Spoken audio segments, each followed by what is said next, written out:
ఇంటి మధ్యలో నిలబడిన పిసినిగొట్టు గోపాలం తన ఇంటి నలువైపులా చూస్తూ ఉండగా అతని భార్య సుకన్య వచ్చింది. తన భర్త వాలకం చూసి, ఏం జరిగిందండి? ఇంటి మధ్యలో నిలబడి అదే పనిగా ఇంటి నలువైపులా చూస్తున్నారు. ఎక్కడైనా బంగారు నాణేలున్నాయని కలొచ్చిందా ఏంటి? ఇప్పుడు నా బతుక్కి కల ఒక్కటే తక్కువైంది సుకన్య. అసలే నేను భయంతో బెంబేలెత్తిపోతుంటే నువ్విలా కల గురించి బంగారు గురించి మాట్లాడడం ఏమీ బాలేదు సుకన్య. ఏమిటి, పిసినిగొట్టులో పట్టభద్రులైన మీరు భయపడుతున్నారా? ఎందుకో తెలుసుకోవచ్చా? తెలుసుకొని ఏం చేస్తావు సుకన్య? సమస్య నేను సంపాదించిన సొమ్ము గురించి. సొమ్ముని నువ్వు ఖర్చు చేయడమే గాని ఏనాడైనా సంపాదించి పెట్టావా ఏంటి? అయినా ఇప్పుడు మీరు పిసినిగొట్టుతో సంపాదించిన సొమ్ము భద్రంగానే ఉంది కదా. ఆ సొమ్ములు రెక్కలొచ్చేమి ఎగిరిపోలేదు కదా, కాళ్ళొచ్చి పరిగెత్తలేదు. ఇంకా తమరికి సంపాదించిన సొమ్ము గురించి వచ్చిన సమస్య ఏమిటో? దొంగల సమస్య సుకన్య. ఊర్లో రోజు రోజుకి దొంగలు పెరుగుతూనే ఉన్నారు. ధనం ఉన్న 2-3 ఇళ్లలో దొంగతనం చేస్తానే ఉన్నారు. దొంగల గురించి, జరుగుతున్న దొంగతనాల గురించి మీరెందుకు అంతగా కంగారు పడుతున్నారు? మీరెందుకు భయపడుతున్నారు? మీరు పిసినుగుట్టని ఊరంతా తెలుసు. ఇక దొంగలకు తెలియకుండా ఉంటుందా చెప్పండి? తెలిసే ఉంటుంది సుకన్య. అదే కదా నా సమస్య, అదే నా బాధ. పిసినుగొట్టుతో వీడు బాగా సంపాదించుంటాడు. ఈ రోజు రాత్రి ఎలాగైనా ఈ పిసినుగొట్టు గోపాలం ఇంట్లో దొంగతనం చెయ్యాల్సిందేనని కంకణం కట్టుకుని ఓ అర్ధరాత్రి పూట ఓ 2 దొంగలు మన ఇంట్లోకొస్తే ప్రాణభయంతో మనం పడుకుంటున్న చెక్క మంచ అనుకున్న రహస్య తలుపు గురించి, అందులో మీరు దాచిన సొమ్ము గురించి మొత్తం చెప్పేస్తాను. మిమ్మల్ని ఏం చేయకుండా ప్రాణాలతో వదిలిపెడతానని చెప్తే దొంగ చేతికే తాళాలు కూడా ఇస్తాను. అలా చేస్తావని నేను సంపాదించిన సొమ్ముని ఎక్కడో ఒకచోట నీకు కూడా తెలియకుండా, నీకు కూడా చెప్పకుండా దాచిపెట్టాలనుకుంటున్నాను. ఇంట్లో ఎక్కడ దాచిపెట్టినా నా కంట్లో పడుతుంది. ప్రాణం పోయే పరిస్థితి గాని సందర్భం గాని వచ్చినప్పుడు అది బయటపడుతుంది అని సుకన్య చెబుతూ ఉండగా ఆ ఊరిలో ఏకాకిలా ఒక మట్టి ఇంట్లో జీవిస్తున్న పాపయ్య వచ్చాడు. అమ్మగారు, అమ్మగారు, నేను పాపయ్యను వచ్చానండి. చేయాల్సిన పనులు చెప్తే చకచక చేసేస్తాను. తమరిచ్చే చిల్లర తీసుకుని వెళ్ళిపోతానమ్మా అని అంటూ ఉండగా ఆ మాటలు వింటుంది సుకన్య. ఏకాకి పాపయ్య వచ్చాడు, నేను వెళ్లి పనులు చేయించుకుంటాను అని చెప్పి సుకన్య అక్కడి నుంచి వెళ్ళిపోతుంది. ఇక ఏకాకి పాపయ్య అనగానే పిసినిగొట్టు గోపాలం బుర్ర పాదరసంలా పనిచేయటం మొదలుపెట్టింది. ఏకాకి పాపయ్య అంటే వెనక ముందు ఎవరూ లేని అనాథ కదా. ఓ అనాథ ఇంట్లో ఇంత డబ్బుంటుందని ఏ దొంగ అనుకోడు. అతని ఇంటివైపు కూడా చూడరు. వీడు నాకు పనికొచ్చేలా ఉన్నాడు. నేను సంపాదించిన సొమ్ము మొత్తం ఈ ఏకాకి పాపయ్య దగ్గర వాడింట్లోని దాచిపెడతాను. అప్పుడు దాచిన సొమ్ము భద్రంగా ఉంటుంది అని ఆలోచన చేసి బయట సుకన్యతో మాట్లాడుతున్న పాపయ్యని చూస్తాడు. పాపయ్య, ఈరోజు పనులు లేవు, అలాగే చిల్లర కూడా లేదు. మరెక్కడైనా పని చూసుకో, చిల్లర సంపాదించుకో. అలాగే అమ్మగారు అని చెప్పి పాపయ్య అక్కడి నుంచి వెళ్ళిపోతాడు. ఈ పాపయ్య ఇప్పుడు ఇంటికి వెళ్తున్నట్టున్నాడు.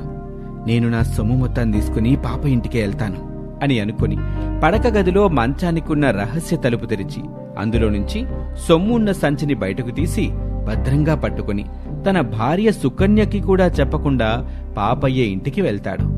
పాపయ్య ఆ సమయంలో ఇంట్లో లేడు. గోపాలం పాపయ్య ఇంటిని చూస్తూ ఉండగా బయట నుంచి పాపయ్య ఇంటికొచ్చాడు. తామరాయి గారు, నా కోసం వచ్చారా? తినటానికి ఏమైనా తీసుకొచ్చారయ్యా? ఈరోజు తీసుకురాలేదు పాపయ్య. రేపటి నుంచి నేనే నీకు తినడానికి కావాల్సిన తిండి మొత్తం తీసుకొస్తాను. నువ్వు మాత్రం ఇంట్లో నుంచి బయటికి వెళ్ళొద్దు. ఎప్పుడూ ఇంట్లోనే ఉండాలి, సరేనా? ఎందుకయ్య గారు, నేనెప్పుడూ ఇంట్లోనే ఎందుకుండాలి అని పాపయ్య అడగగానే తీసుకొచ్చిన సొమ్ముని చూపిస్తాడు గోపాలం. సొమ్ముని చూసావు కదా పాపయ్య, మా ఇంట్లో దొంగలు పడే అవకాశం ఉంది. నీ ఇంటి వైపైతే అసలు దొంగలు చూడను కూడా చూడరు. అందుకని మీరు ఈ సొమ్మున్న సంచిని నా ఇంట్లో దాచిపెట్టాలని చూస్తున్నారు. అదిగో అయ్యా, అలా వేలాడుతున్న ఇంటి దూలాన్ని గట్టండి. నాకెట్టాగూ అందదు. నేనందులో నుంచి డబ్బులు తీసుకోను అని చెప్పిన పాపయ్య మీద గోపాలానికి నమ్మకం కలిగింది. అతి కష్టం మీద దూలానికి సొమ్మున్న సంచిని కట్టాడు గోపాలం. ఇక ఆ రోజు నుంచి పిసినిగొట్టు గోపాలం పాపయ్య కోసం 3 పూటలా కమ్మని కూరలు భార్య సుకన్యతో చేయిస్తూ డబ్బాల కొద్దీ తీసుకొచ్చి పెడుతూ ఉండేవాడు. పాపయ్య కూడా కాలు బయట పెట్టకుండా 3 పూటలా కడుపు నిండా తిని కంటి నిండా నిద్రపోయేవాడు. ఇలాగే రోజులు గడుస్తూ ఉంటాయి. ఒక రోజున నిద్రమబ్బుగా లేచిన పాపయ్యకి కళ్ళు తిరిగినట్టు అవుతుంది. అంటే ధనేల్మని కింద పడతాడు. తలకి బాగా దెబ్బ తగులుతుంది. ఉలుకు పలుకు లేకుండా పడి ఉంటాడు. తన డబ్బుల కోసం గోపాలం పాపయ్యకి సేవ చేయలేక వీరయ్య సుజాత దంపతుల్ని మాట్లాడి పెడతాడు. వీరయ్య, సుజాత, నేను చెప్పింది మొత్తం గుర్తుంది కదా? ఉంది బాబుగారు. ఈ మంచంలో పడుకున్న బాబు మీకు బాగా కావాల్సిన బాబు. ఆయనకి ఆరోగ్యం బాగాలేక మంచంలోనే పడుకుని ఉంటాడు. నేను నా భార్య అతనికి అన్ని రకాల సేవలు చెయ్యాలి. అంతే కదయ్యా? అంతే వీరయ్య. ఇక మీరెళ్ళి గుండెల మీద చేతులు వేసుకుని ప్రశాంతంగా పడుకోండి బాబు. ఈ మంచం మీద ఉన్న ఆయన్ని మేము చూసుకుంటాం అని చెప్పగానే గోపాలం సంతోషపడి అక్కడి నుంచి వెళ్ళిపోతాడు. అలా రోజులు గడుస్తూ ఉంటాయి. వీరయ్య సుజాతలు వంట చేసుకుంటూ కడుపు నిండా తింటూ పాపయ్యకి తినిపిస్తూ అతన్ని బాగా చూసుకుంటూ ఉండేవాళ్ళు. అయితే పాపయ్య పదే పదే దూలానికి వేలాడుతున్న సంచి వైపే చూస్తూ ఉండేవాడు. ఇది సుజాత గమనిస్తుంది. ఏమయ్యా, ఈ పాపయ్య అదే పనిగా ఆ దూలానికి ఎలాడుతున్న సంచిని చూస్తున్నాడు. ఒకసారి ఆ సంచిలో ఏముందో చూడు. మనకెందుకు వచ్చింది సుజాత? మన పని మనం చేసుకోవాలి గాని. నాకెందుకో ఆ సంచిలో సానా సొమ్మున్నట్టుగా అనిపిస్తుంది మావా అని చెప్పగానే వీరయ్యకి ఆశ కలుగుతుంది. అతి కష్టం మీద దూలానికి కట్టిన సంచిని తీస్తాడు. వీరయ్య సుజాత ఆ సంచిలో ఉన్న సొమ్ముని చూసి ఆశ్చర్యపోతారు, సంతోషపడతారు. నీ చెప్పాను కదా మావా, ఈ పాపయ్య దాచిన సొమ్ము కావచ్చు. అతను ఎట్టాగో వాడుకోలేడు. ఉలుకు పలుకు లేకుండా పడున్నాడు. గోపాలం బాబుకి చెప్పాల్సిన అవసరం లేదు అని చెప్పగానే వీరయ్యకి కూడా నిజమే అనిపించింది. ఇక అత్యాశతో ఆ ఇద్దరు ఆ సొమ్ముని తీసుకుని గోపాలానికి చెప్పకుండా పారిపోతారు. ఈ విషయం తెలియని గోపాలం ఓ 2 రోజుల తర్వాత పాపయ్య దగ్గరికి వస్తాడు. అతనికి వీరయ్య అతని భార్య సుజాత కనిపించరు. గోపాలానికి అనుమానం వస్తుంది. దూలం వైపు చూస్తాడు. అక్కడ తను దాచిపెట్టిన సొమ్ము ఉండదు. గోపాలానికి ఉన్నపలంగా పిచ్చి పట్టినంత పనవుతుంది. నమ్మకంగా ఉంటారని వీరయ్య సుజాతని తీసుకొచ్చి పెడితే వాళ్ళిట మోసం చేస్తారనుకోలేదు. ఇప్పుడు నేనిక్కడ దాచిన సొమ్ము గురించి బయట ఎవ్వరికీ చెప్పలేను. ఈ బాధని భరించలేను. గట్టిగా ఏడవాలనుంది కానీ ఏడవలేను. గట్టిగా అరవాలనుంది కానీ అరవలేను అని అనుకుంటూ బాధపడుతూ పాపయ్యని పట్టించుకోకుండా వెళ్ళిపోతాడు. అత్యాశకు పోయి సొమ్ముని తెచ్చుకున్న వీరయ్య సుజాత దంపతులు తమ ఇంట్లో ఆ సొమ్ముని చూస్తూ మురిసిపోతూ ఉంటారు. సుజాత, దాచిన సొమ్ముని దోచుకొచ్చావు. ఇప్పుడు ఈ సొమ్ముతో ఏం చేద్దాం? సొమ్ములు చేతిలో లేనప్పుడు ప్రతిదీ కొనాలనిపించేది. ఇప్పుడు సొమ్ము చేతి నిండా ఉండేసరికి ఏది కొనాలో అర్థం కావట్లేదు. అయితే బాగా ఆలోచించి సుజాత, అప్పటి వరకు ఈ సొమ్ముని భద్రంగా దాచుకుందాం అని వీరయ్య చెప్తాడు. ఇలా రోజులు గడుస్తూ ఉంటాయి. ఇంట్లో సొమ్ముండటం వల్ల ఎప్పుడు ఏం జరుగుతుందో అర్థం కాక ఏ క్షణాన ఎవరు దోచుకుంటారోనన్న భయంతో వీరయ్య దంపతులు ప్రశాంతంగా బ్రతకలేకపోతారు. సుజాత, ఇట్ట భయపడుతూ బతకటం నా వల్ల కాదు. దోచిన సొమ్ముని దోచిన చోటే పెడదాం. ఈ సొమ్ముని తీసుకొచ్చినప్పటి నుంచి అంత దరిద్రం చుట్టుకుంది. తీసుకెళ్లి ఎక్కడుందో అక్కడే పెడదాం పద అని చెప్పి వీరయ్య సుజాత ఆ సొమ్ముని తీసుకుని పాపయ్య దగ్గరికి వస్తారు. అయితే పాపయ్య అప్పటికే చనిపోయి ఉంటాడు. ఈ విషయం తెలుసుకుని వీరయ్య సుజాత బాధపడుతూ ఉండగా గోపాలం అక్కడికి వస్తాడు. వీరయ్య సుజాతలతో పాటు వాళ్ళ చేతిలో ఉన్న సొమ్ము సంచిని కూడా చూస్తాడు. గోపాలానికి సంతోషంగా అనిపిస్తుంది. మీరేంటి మళ్ళీ వచ్చారు? అయ్యా, చనిపోయిన ఈ పాపయ్యా అని అనగానే గోపాలం ఆశ్చర్యంగా, ఏంటి పాపయ్య చనిపోయాడా అని చెప్పి అప్పుడు గోపాలం పాపయ్య వైపు చూస్తాడు. పాపయ్య చనిపోయి కనిపిస్తాడు. గోపాలానికి బాధ అనిపిస్తుంది. మీరే చంపారు కదా? లేదు బాబు, మాకే పాపం తెలీదు. పాపయ్య అదే పనిగా దూలానుకున్న సొమ్ము సంచిని చూస్తుంటే ఏంటా అని తీసి చూసాం బాబు. సొమ్ము కనబడిందంతే. అత్యాశ పుట్టి తీసుకెళ్లిపోయారు. ఇంత సొమ్ము మీ దగ్గరుండేసరికి నిద్ర పట్టక అప్పగించాలని తీసుకొచ్చారు, అంతేనా? అంతే బాబు, మేము వచ్చిన పని అయిపోయింది బాబు, ఇక మేము వెళ్ళిపోతాం అని చెప్పి వీరయ్య సుజాత అక్కడి నుంచి వెళ్ళిపోతారు. పిసినిగొట్టు గోపాలం తన సొంత ఖర్చులతోనే పాపయ్య అంత్యక్రియలు పూర్తి చేసి పాపయ్య రుణాన్ని తీర్చుకుంటాడు. కాని పాపయ్య ఆత్మ ఆ ఇంట్లో తిరుగుతుందని పుకారు లేపి దాచిన సొమ్ముని కాపాడుకుంటూ ఉంటాడు గోపాలం. ఇది ఇవాల్టి కథ. మరొక ఆసక్తికర కథలో మళ్ళీ కలుద్దాం. నమస్తే.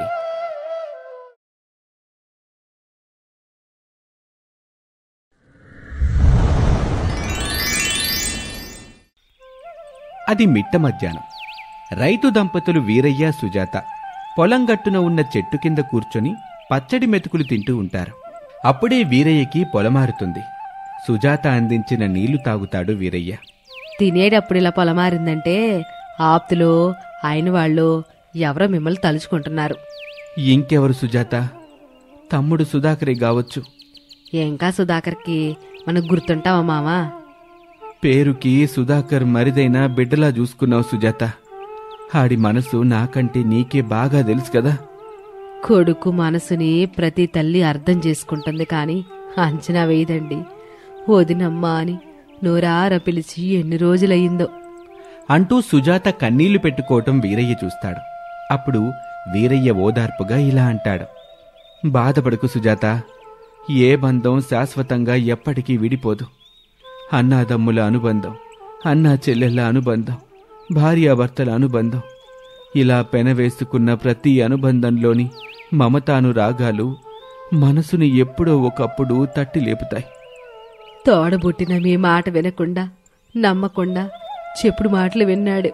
అయ్యే నిజమని నమ్ముకొని ఎళ్ల పంపకం, పొలం పంపకం, పశువుల పంపకం చేసుకొని అనుబంధాన్ని తెంచుకొని అవతలింటికి పోయాడు. సుజాత, ఏం జరిగినా అంతా మన మంచికే అనుకోవాలి. ఒక్కటి మాత్రం చెప్పగలను, మనసు నిండా ప్రేమానురాగాలుంటే ప్రతి బంధం అనుబంధం అవుతుంది. అవి లేకపోతే కలిసి ఉన్నా సంతోషం ఉండదు, సంబరం ఉండదు. పొలం పంచుకున్నాడు బాగుంది. అదేదో మన కళ్ళ ముందు ఉండొచ్చు కదా. ఉండనని చెప్పి అమ్ముకొని ఎక్కడో కొనుక్కున్నాడు. ఇల్లు పంచుకున్నాడు, బాగుంది. పక్కింట్లో ఉంటే సరిపోతుంది కదా. అవతల ఎక్కడో ఇంట్లో ఉంటున్నాడు. చెప్పుడు మాటలు తమ్ముడి మనసుని ముక్కలు చేసే సుజాత. మన మీద వాడికి ద్వేషాన్ని పెంచాయి, అయిష్టాన్ని నూరిపోసాయి. అందుకే వాడట్టా దూరంగా పొలం కొనుక్కున్నాడు, వేరే ఇంట్లో ఉంటున్నాడు అని చెబుతూ ఉండగా సుధాకర్ భార్య కావేరి పరుగున వాళ్ళ దగ్గరికొచ్చింది. వీరయ్య, సుజాత ఇద్దరూ కంగారుగా కావేరిని చూస్తారు. కావేరి కాస్త ఆయాసపడుతూ ఉంటుంది. బావుగారు, బావుగారు అని ఆయాసపడుతూ ఉంటే వీరయ్య, సుజాత ఇద్దరూ లేచి కావేరి దగ్గరికొస్తారు. కావేరి, ఏమైందమ్మా? ఎందుకట్ట ఆయాసపడుతున్నావు? ఏమైంది చెల్లి? అక్క, బావా, ఆయన పొలం దగ్గర వేరే వాళ్ళొచ్చి కొడుతున్నారు అని చెప్పగానే ఆతురతగా సుజాత, ఏమిటే నువ్వు చెప్పేది? అవునక్క, ఆయన్ని పొలం దగ్గర ఎవరో ఇద్దరు వ్యక్తులొచ్చి కర్రలతో కొడుతున్నారు అని చెప్పగానే వీరయ్య కోపంగా మరో కర్ర తీసుకొని తన తమ్ముడు సుధాకర్ పొలం దగ్గరికి వెళ్తాడు. గుర్తు తెలియని ఇద్దరు వ్యక్తులు సుధాకర్ని కొడుతూ ఉంటారు. రేయ్, ఎవరా మీరు? నా తమ్మునే కొడతారా?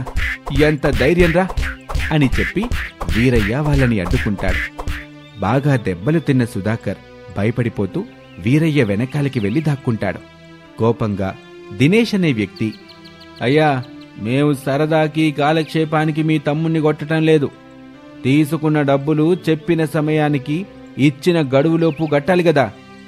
ఎంత తీసుకున్నాడు మీ దగ్గర? 10,000. 10,000? అంత డబ్బు ఏం చేశారో తమ్ముడు? దిక్కుమాల స్నేహితులతో తిరిగి చెడు సావసం చేస్తున్నాడు బావుగారు. ఎంత చెప్పినా వింటలేదు. మీ అనుబంధం ముచ్చట్లు తర్వాత నా 10,000 ఎవరిస్తారో? 2 రోజులాగు, 2 రోజుల్లో నేనే ఇస్తాను. ఇదిగో, ఈ వీరయ్య మాటంటే మాటే. అయ్యా, మీ గురించి తెలియకపోవడం ఏంటి? మాది పొరుగురు. మా దగ్గర 10,000 తీసుకుని 2 నెలలు అవుతుంది. ఎప్పుడు అడిగినా ఏదో ఒక సాకు చెప్పి తప్పించుకుంటున్నాడు. అందుకే ఇలా దాడి చెయ్యాల్సి వచ్చింది. సరే, నా తమ్ముడి తరపున నేను క్షమాపణ చెప్తున్నాను. ఎంత మంచి అన్నయ్యని పెట్టుకొని డబ్బుల కోసం ఎందుకురా మా దగ్గరకు వచ్చి ఇబ్బందులు పడతావు అని అనగానే సుధాకర్ అక్కడి నుంచి కోపంగా, ఎవరే నిన్ను ఈ మహానుభావుడి దగ్గరికి పొమ్మని చెప్పిందెవరు? అక్కడికేదో నన్ను నా సంసారాన్ని పెంచి పోషిస్తున్నట్టు ఈ పెత్తనమేంటో. నడు మన ఇంటికి అని ముందుకు నడుచుకుంటూ వెళ్తూ ఉంటాడు సుధాకర్. కావేరి తలదించుకొని అక్కడి నుంచి వెళ్ళిపోతుంది. వీరయ్య సంతోషపడతాడు. సుజాత మాత్రం బాధగా, చూశారా సుధాకర్ని? మీరెంత సహాయం చేస్తే కనీసం అన్నయ్య అని కూడా అనలేదు. అన్నయ్య అనలేదని నువ్వు బాధపడుతున్నావు సుజాత. కానీ ఈ మహానుభావుణ్ణి అన్నందుకు నేను సంతోషపడుతున్నాను అని చెప్పి సుజాతను తీసుకుని పొలం దగ్గరికి వెళ్తాడు. ఇలాగే రోజులు గడుస్తూ ఉంటాయి. ప్రతిరోజు తన భర్త సుధాకర్ ఓ రాత్రివేళ ఇంటికి రావటం కావేరికి నచ్చేది కాదు. ఒకరోజు రాత్రి సుధాకర్ని నిలదీసి అడుగుతుంది. రోజు ఇంత రాత్రి వేళదాకా బయట ఏం చేస్తున్నారండి? ముందన్నం పెట్టు. వంట చేయలేదు. ఏ, ఎందుకు చేయలేదు? నేను అడుగుతున్న దానికి ముందు సమాధానం చెప్పండి. చూడు కావేరి, డబ్బు సంపాదించాలంటే రాత్రి పగలు కష్టపడాల్సిందే. అంతలా కష్టపడి సంపాదించిన డబ్బు ఎక్కడుంది మరి? ఇంతవరకు మన ఇంటి వరకు ఎందుకు రాలేదు? అదెప్పుడు రావాలో అప్పుడే వస్తుంది. నన్ను విసిగించకుండా అన్నం పెట్టు. వంట చేయకపోతే ఇప్పుడెళ్ళి చెయ్యి. చేస్తాను, కానీ బ్యాంకు నుంచి నోటీస్ వచ్చింది. ఒక రోజున మేనేజర్ని కలిసి మాట్లాడండి. ఈ రోజు వెళ్ళి కలిసి మాట్లాడానులే, నువ్వేం కంగారు పడకు కావేరి. కలిశారా? ఏమన్నారు? పొలం కాగితాలు పెట్టి బ్యాంకు నుంచి డబ్బులు తీసుకున్నా కదా, తిరిగి ఇంతవరకు కట్టలేదు. కావేరి, అవన్నీ నేను చూసుకుంటాను. నువ్వు మాత్రం నీ పని సరిగ్గా చెయ్యి. డబ్బులు రాగానే చేసిన అప్పులు మొత్తం నేనే కట్టేస్తాను. ఎలా వస్తాయి డబ్బులు? అవన్నీ నీకెందుకు కావేరి, నువ్వు చెయ్యాల్సిందల్లా నాకు వంట, అంతే అని కోపగించుకుంటాడు సుధాకర్. కావేరి కన్నీళ్లు పెట్టుకుంటూ వంటగదిలోకి వెళ్తుంది. కట్టెల పొయ్యి మీద వంట చేస్తూ ఉంటుంది. ఆ రాత్రివేళ కావేరి వంట చేస్తూ, చెప్పుడు మాటలు విని అన్నదమ్ములు వేరు చేశాను. అందుకే ఇప్పుడు ఈయనకి భయం లేకుండా పోయింది. రాత్రి పగలనే తేడా కూడా లేకుండా స్నేహితులతో కలిసి బలాదూరుగా తిరగడం బాగా అలవాటు చేసుకున్నాడు. ఇలాగే ఊరుకుంటే ఈయన చివరకు నాకు దక్కేలాగలేడు. అక్క బావ కాళ్ళు మొక్కి మళ్ళీ కలిసి ఉందామని వేడుకుంటాను అని కావేరి అనుకుంటుంది. అప్పుడే తన ఇంట్లోకి వీరయ్య డబ్బు తీసుకుని వచ్చి సుజాతకిస్తాడు. పంట డబ్బు మొత్తం వచ్చేసినట్టుందే. అవును సుజాత, బీరువాలో పెట్టు. రేపు బ్యాంకీ దగ్గరికెళ్ళి మేనేజర్తో మాట్లాడి మనం తీసుకున్న డబ్బులకి ఎంత మిత్తవుతుందో అన్ని లెక్కలు చూసి మొత్తం కట్టేద్దాం. ఏమంటావు సుజాత?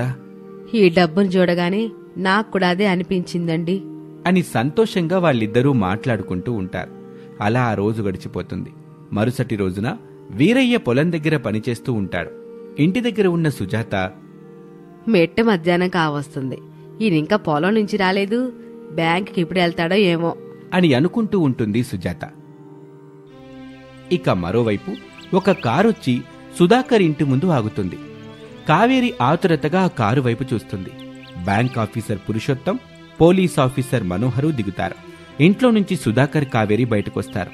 వాళ్ళని చూడగానే కావేరికి భయం మొదలవుతుంది. ఏవండి, బ్యాంక్ ఆఫీసర్ పోలీసుతో కలిసి వచ్చాడు, కొంచెం నిదానంగా మాట్లాడండి. ఏం చేస్తారే, నువ్వు ఇంట్లోకెళ్ళు, నేను మాట్లాడి పంపిస్తానులే. ఏం సుధాకర్, నువ్వు వస్తావని ఇప్పటి వరకు చూశాను, నువ్వు రాలేదు, అందుకే నేనే వచ్చాను, డబ్బులు తీసుకొనిరా అని పురుషోత్తం అనగానే కావేరికి భయమేస్తుంది. గబగబా సుజాత దగ్గరికి వెళ్తుంది, కంగారు పడుతూ. అక్క, బ్యాంక్ నుంచి ఆఫీసర్ పోలీసుని తీసుకుని వచ్చాడక్క, నాకు భయంగా ఉంది. బావగారు లేరా? భయపడకు, బావగారు పొలం దగ్గరున్నాడు, నేను వెళ్ళి తీసుకొస్తాను, నువ్వు ఇంటికెళ్ళు. సుధాకర్ నోరు జారకుండా చూసుకో అని చెప్పి సుజాత తలుపు కూడా వేయకుండా పొలం దగ్గరికి పరిగెడుతూ ఉంటుంది. కావేరి సుధాకర్ దగ్గరికొచ్చింది. సుధాకర్ పురుషోత్తంతో వాదన పెట్టుకుంటూ ఉంటాడు. పోలీస్ ఆఫీసర్ సుధాకర్ చేతులకి సంకెళ్లు వేస్తాడు. కావేరి ఏడుస్తూ ఉంటుంది. ఇంతలో సుజాత, వీరయ్య కంగారు పడుతూ ఆయాసపడుతూ ఇంటికొస్తారు. సుధాకర్ చేతికున్న సంకెళ్లని చూసి వీరయ్య ఆశ్చర్యపోతాడు. బావగారు, ఆయన్ని కాపాడండి అని వేడుకుంటుంది కావేరి. సుజాత కావేరిని ఓదార్చుతుంది. వీరయ్య పురుషోత్తం కాళ్ళు పట్టుకొని బ్రతిమిలాడుతూ ఉంటాడు. అది చూసి సుధాకర్ మనసు చలించింది. కన్నీళ్లు పెట్టుకుంటాడు. అయ్యా, మేనేజర్ అయ్యా, మా తమ్ముణ్ణి మన్నించండి, ఆడి తరపున నేను క్షమాపణ చెప్తున్నాను. వీరయ్య గారు, మీరంటే మాకు ప్రత్యేకమైన అభిమానం ఉంది. నేను మన్నించి వదిలేసినా తీసుకున్న డబ్బులు కట్టలేదని నా పై అధికారులు వస్తారు. అయ్యా, అక్కడి దాకా పోనివ్వకుండా చూసుకోండి అయ్యా. నిన్న సుధాకర్ వచ్చి చాలా పొగరుగా, నాకు చాలా మంది స్నేహితులున్నారు, రేపటి వరకు నీ అప్పు మొత్తం తీరుస్తాను, లేదంటే అరెస్ట్ చేసుకోమని చెప్పాడు, కావాలంటే అడగండి. అయ్యా, ఆడు సిన్నోడు బాబు, ఆడికి సరిగ్గా లోక్యం తెలీదు. ఇప్పుడు మేము మా బిడ్డ అప్పు డబ్బులు మొత్తం కట్టేస్తామయ్యా, మా బిడ్డను వదిలేయండి. అని సుజాత ఇంట్లోకి వెళ్తుంది. సుజాత ఆ మాట అనగానే సుధాకర్, కావేరి బోరున ఏడుస్తారు. సుజాత డబ్బులు తీసుకొచ్చి పురుషోత్తానికిస్తుంది. మరి మీరు కట్టాల్సినవి ఎప్పుడు కడతారు వీరయ్యా?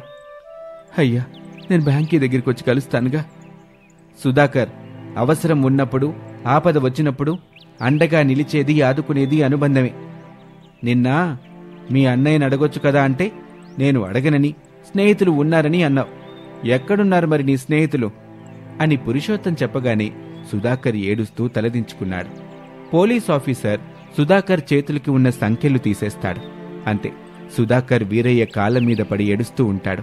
కావేరి కూడా వీరయ్య కాళ్ళ మీద పడుతుంది. పోలీస్ ఆఫీసర్, పురుషోత్తం వచ్చిన కారులోనే వెళ్ళిపోతారు. అన్నయ్య, మమ్మల్ని మన్నించనయ్యా, మేము చాలా పెద్ద తప్పు చేశాం. అవును బావగారు, మిమ్మల్ని చాలా నీచంగా తిట్టాం. మీరు మా బిడ్డల్లాంటాల్రా, లేవండి అని చెప్పగానే సుధాకర్, కావేరులు పైకి లేస్తారు. అన్నదమ్ములు కలిసిమెలిసి ఒకే ఇంట్లో ఆనందంగా ఉంటారు ఆ రోజు నుంచి. ఇది వాల్టి కథ. మరొక కథలో మళ్ళీ కలుద్దాం. నమస్తే.